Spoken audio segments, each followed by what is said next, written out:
Bienvenue dans une nouvelle vidéo. On va t'amener visiter le quartier de Katutura. Il s'agit d'un quartier de Windhoek, la capitale de la Namibie, et c'est un township. On va t'expliquer dans cette vidéo comment c'est devenu le plus grand township de la Namibie. Et pour cela, il va falloir te parler un petit peu d'histoire.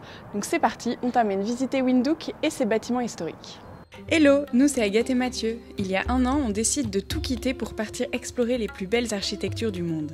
Après avoir traversé l'Afrique de l'Ouest du Maroc au Bénin, notre odyssée nous amène en Afrique australe pour y découvrir encore plus de culture, d'histoire, de paysages et d'incroyables constructions. C'était vraiment incroyable et c'est pas encore fini. Toujours au volant d'Ascarena, on t'emmène avec nous découvrir les plus beaux lieux de notre planète.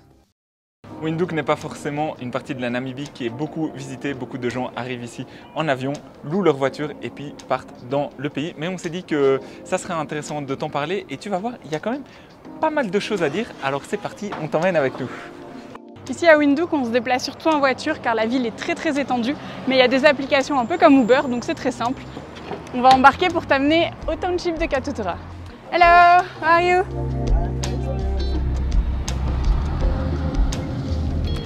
Donc les Allemands ils se sont installés ici en 1884 et ils sont restés jusqu'en 1915. Cette date te fait écho, c'est bien sûr pendant la Première Guerre mondiale et ils ne sont pas partis de leur plein gré, ils ont été chassés par l'armée sud-africaine sous le commandement des Britanniques. Pendant 30 ans, le pays avait une occupation entre britannique et sud-africaine avec beaucoup d'Afrikaans sur le territoire et il a été officiellement annexé à l'Afrique du Sud en 1945. Donc à cette date-là, la Namibie est devenue la 5e province de l'Afrique du Sud. C'est à ce moment-là que l'apartheid a commencé sur le territoire.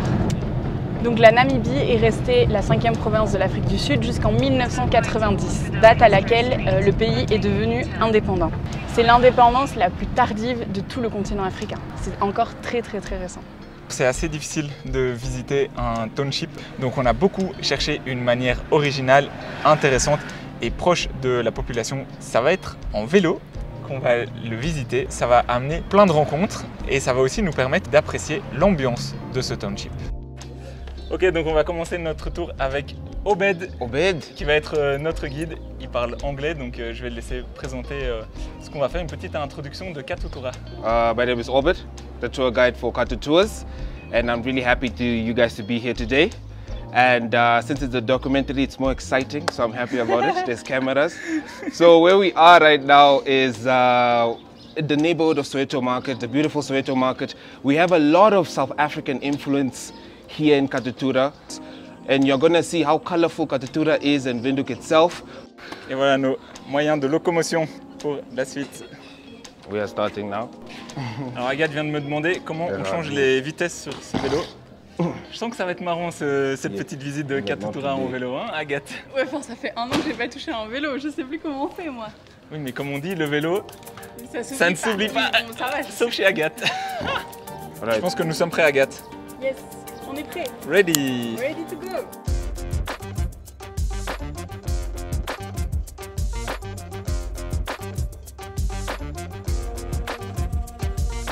%90 of the population live here in Katutura. All different communities, all different tribes of different backgrounds. So here at Vanayada Market, it's a gender-based business. So this is done by women, this is done by men, and so on and so on. And usually people in the community of Katutura, they prefer buying live chicken. You as the customer, if you don't know, you're like, how am I gonna kill the chicken and so on. The women here are gonna help you to do that. They'll kill it and they'll take the petals off. It's a long process, but they know how to do it in a very fast process. And usually this is not their dream job. I am gonna talk about the unemployment rate that's very high here in Windhoek. That's affecting a lot of young people, middle-aged classes. And this is the only solution that they have, at least to bring bread and to take care of their families. We have a lot of informal businesses around Katutura that people are living off. From France and Belgium. In Belgium. Let's say some. Yeah. People come from all parts of Windhoek just to come and eat kapana, because you won't find this at a restaurant, at Joe's Beer House or whatever. We have a culture where we don't throw anything away, so they use everything, like intestine, stomach, and so on and so on. You take your kapana and This is barbecue spice, this is peri peri, this is salt. So yeah, you are the one that season it. Usually they don't do anything, all they do is they grill it. Yeah. Let's try. How is the meat today? It's good. It's good. Good meat. C'est bon. Yeah. It's very delicious. Katutura fast food. You Katu- come, you yeah. eat and you leave. Exactly. It's our McDonald's. Better than McDonald's.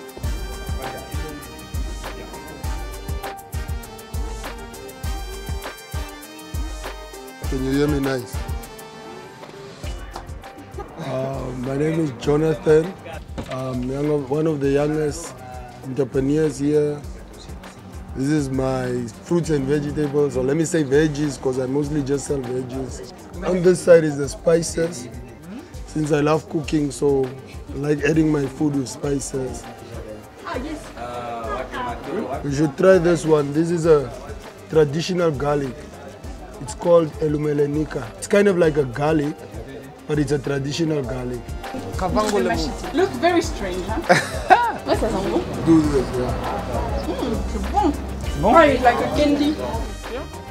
I like this, how you do the hair. Et donc ici, on met pas de cadenas. On donne un petit pourboire à un mec qui les surveille. C'est le cadenas namibien. On va profiter d'une petite pause pour enlever le casque. Ouh, il fait très très chaud aujourd'hui. Alors on est à un point de vue ici, toujours à Katutura, et c'est très intéressant de voir la grandeur de Katutura et surtout toutes les couleurs de ces maisons. Tu vois qu'il y a vraiment de la vie. Comme on l'a dit, il y a 90% de la population de Windhoek encore maintenant qui vit ici, et c'était le cas aussi à l'époque. Et donc à l'époque, dans ce township, bien évidemment, comme en Afrique du Sud, c'était réservé, ou bien c'était forcé, pour les Noirs. Le problème de Katutura à l'époque et encore maintenant, c'est que c'est très loin du centre-ville. C'est à 5 km et comme on l'a dit ici, à Windhoek, on se déplace uniquement en voiture.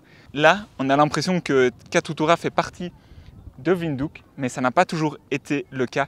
Il y a eu et il y a encore maintenant une grosse séparation. Il y a même une autoroute qui coupe Katutura avec le reste de Windhoek. L'urbanisme de Katutura est complètement différent. Dans le reste de Windhoek, on voit des grandes villas avec des hauts murs, des barbelés, alors qu'ici, à Katutura, il y a une grosse densité de population. C'est des beaucoup plus petites maisons. Il y a même des maisons mitoyennes, ce qui n'existe pas dans le reste de Windhoek. Cet apartheid, évidemment, il est terminé. En tout cas, dans les faits, il n'y a plus de loi d'apartheid, mais malgré tout, ça reste toujours Katutura. Les gens habitent toujours ici et ont du mal à sortir d'ici. Et même à l'époque, les gens avaient surnommé ce lieu Katutura parce que ça voulait dire résistance ou bien le lieu dans lequel on n'a pas envie d'habiter.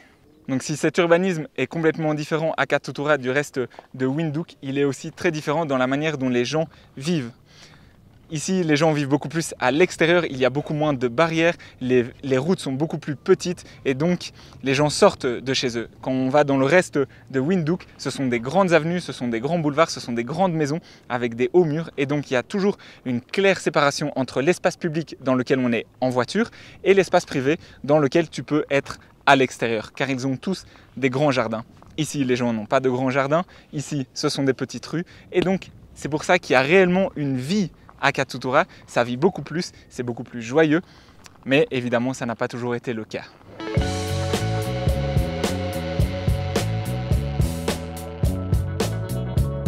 Right now we are at a beautiful Havana informal settlement. Hello, hello. Hello, how are you? No. Fine, thank you. Most of these people are illegally here, meaning they didn't buy the land. So the city of Windhoek can come and raid and destroy and demolish their shacks at any time. On est dans le quartier Havana, c'est en fait là que tous les immigrants d'autres pays d'Afrique arrivent, mais c'est aussi ici que beaucoup de Namibiens du Nord arrivent à Windhoek parce que c'est ici que les gens ont créé des quartiers informels. C'est l'autre côté de la pièce de Katutura, il y a encore des endroits comme ça qui existent et c'est là qu'on voit la pauvreté malheureusement de Katutura.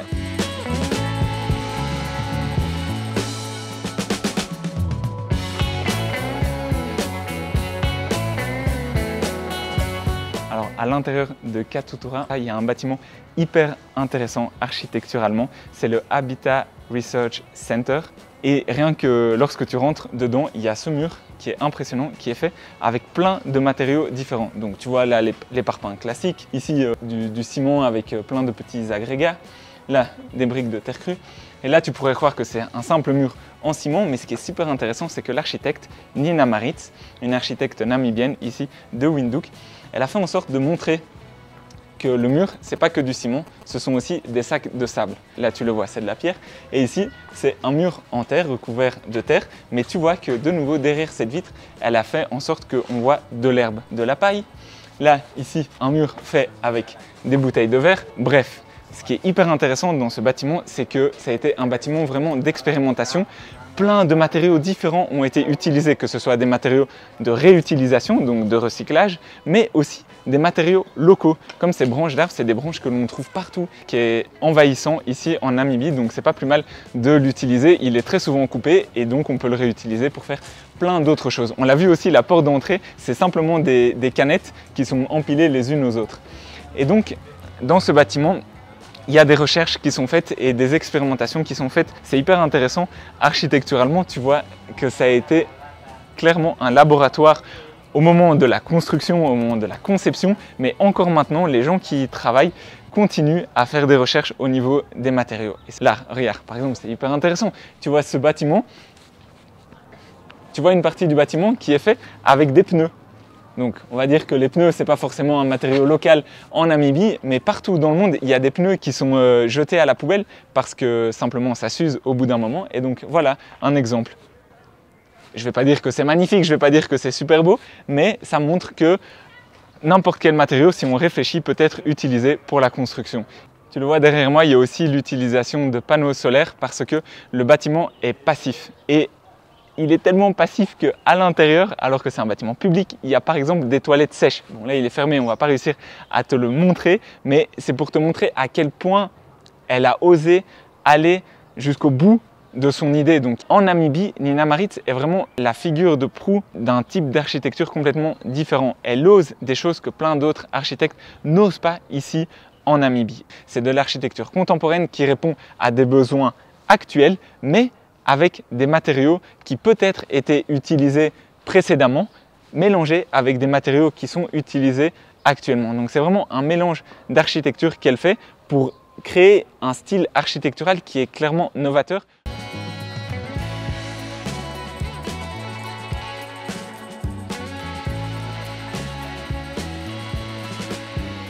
Et voilà, notre tour à Katutura est terminé. On a vu deux côtés de Katutura qui existent actuellement. Il y a un côté qu'on appelle le Luxury Hill. C'est le quartier luxueux mais qui appartient en fait à la classe moyenne de Windhoek. Il y a même des blancs qui habitent, donc il y a une sorte de multiculturalité qui s'est créée dans ce quartier-là. Et après, il y a le quartier de Havana qu'on t'a montré, dans lequel c'est beaucoup d'immigrants qui viennent, n'ont pas d'argent et qui arrivent ici à Windhoek pour essayer de trouver un travail. Et alors c'était hyper intéressant de voir aussi cette partie de la ville, c'est important, ça fait partie de Windhoek, ça fait partie de son histoire et ça fait aussi vraiment partie de l'histoire de la Namibie parce que bien évidemment le township il a été instauré au moment de l'apartheid, au moment de l'occupation sud-africaine. Et ce qui est très bien quand tu fais cette visite en vélo, c'est que tu es très proche des gens et cette proximité, ça permet de parler, d'avoir des discussions avec les locaux. Les gens ont été tous super accueillants. On a eu des sourires de tous les côtés et bien évidemment on a vu la pauvreté. On avait lu aussi dans nos recherches que le quartier de Katutura était délaissé par les autorités. On a pu le voir de nos propres yeux. Ça c'est assez triste, il y a énormément de pauvreté, mais le sourire des gens, la vie qu'il y a dans ce quartier, le seul endroit où on a eu des contacts avec les populations locales, où on a eu des millions de sourires en une après-midi de vélo, ça a été à Katutura. Donc c'était vraiment super chouette d'avoir cette expérience. C'est très important de connaître cette part de l'histoire de Windhoek. Bon, mais c'est dans le taxi qu'on va finir cette vidéo de Windhoek. J'espère qu'on t'a donné un aperçu vraiment de la ville. En tout cas, on a voulu se focaliser sur Katutura parce que comme on te l'a dit, 90% de la population habite là. Donc pour nous, c'était le plus important à te montrer. Et on va aller rejoindre Askarina pour aller visiter une architecture contemporaine, une maison incroyable. On va la visiter avec son architecte. On a la chance de pouvoir rentrer dedans. Une maison qui se trouve seulement à quelques kilomètres de Windhoek dans sa banlieue. Mais ça, c'est pour la semaine prochaine. Alors ciao!